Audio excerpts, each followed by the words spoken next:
በሆሳና ከተማ ሲካሄድ የቆየው 22ኛው የኢትዮጵያ የባህል ስፖርት ውድድርና 18ኛው የኢትዮጵያ የባህል ስፖርት ፌስቲቫልን በተመለከተ ያጠናቀርንላችሁ ዝግጅት ይኖራል። እስከ ፕሮግራሙ ፍጻሜ ድረስ በመከታተል አብሮነታችሁ አይለይ ለማለት እንወዳለን። ክብረት ይስጥልን። 22ኛው የኢትዮጵያ የባህል ስፖርት ውድድርና 18ኛው የባህል ስፖርት ፌስቲቫል ለ9 ቀናት የማዕከላዊ ኢትዮጵያ ክልል ርዕሰ ከተማ በሆነችው ሆሳና ከተማ ሲካሄድ ቆይቷል። ውድድሩ በ11 የስፖርት አይነቶች በአብዩ ይርሳሙ ስታዲየም፣ በዋቸሞ ዩኒቨርሲቲ እንዲሁም በዱባንቾ ሜዳ ተካሂዷል። አጠቃላይ ሲካሄድ የቆየውና ከፍተኛ ፉክክር በታየበት ውድድር በአማራ ክልል አሸናፊነት መጋቢት 7 2017 ዓ.ም ተጠናቋል።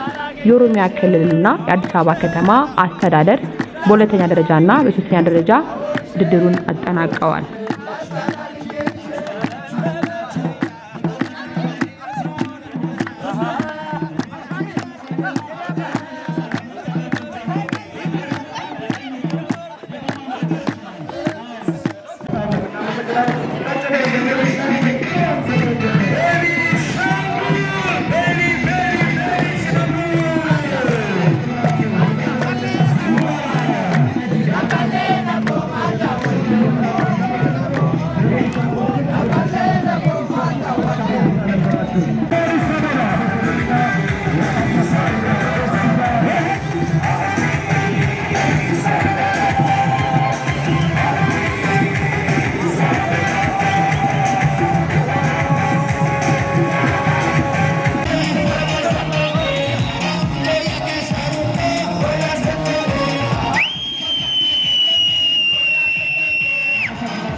ክብራትና ክብራን በዕለቱ የፍጻሜ ጨዋታ 63 በ67 ኪሎ ግራም የሚካሄድ ሲሆን ኦሮሚያ ከአዲስ አበባ በወንዶች የትግል ተወዳዳሪዎች ከወዲህ እንድትዘጋጁልን በአክብሮት እንጠይቃለን።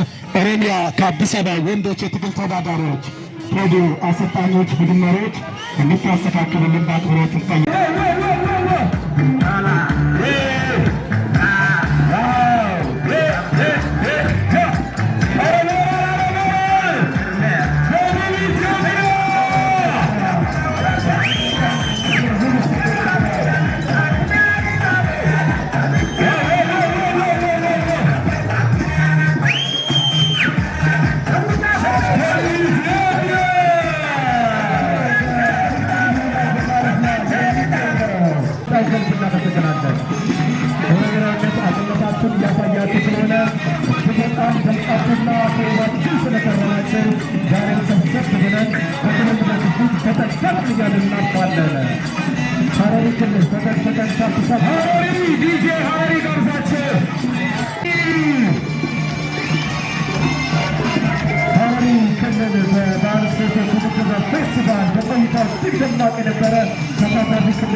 እንግዳ ተቀባይና ሰው አክባሪ ህዝብ የሞላባት ሆሳና ከተማ ከመላ ኢትዮጵያ የመጡ ወንድምት ህዝቦችን በኢትዮጵያዊ የእንግዳ አቀባበል ሴት ተቀብላ በአብሮነትና በፍቅር ከአንድ ሳምንት በላይ በከተማዋ ቆይታ አድርገው በክብር ወደ መጡበት ተሸኝተዋል።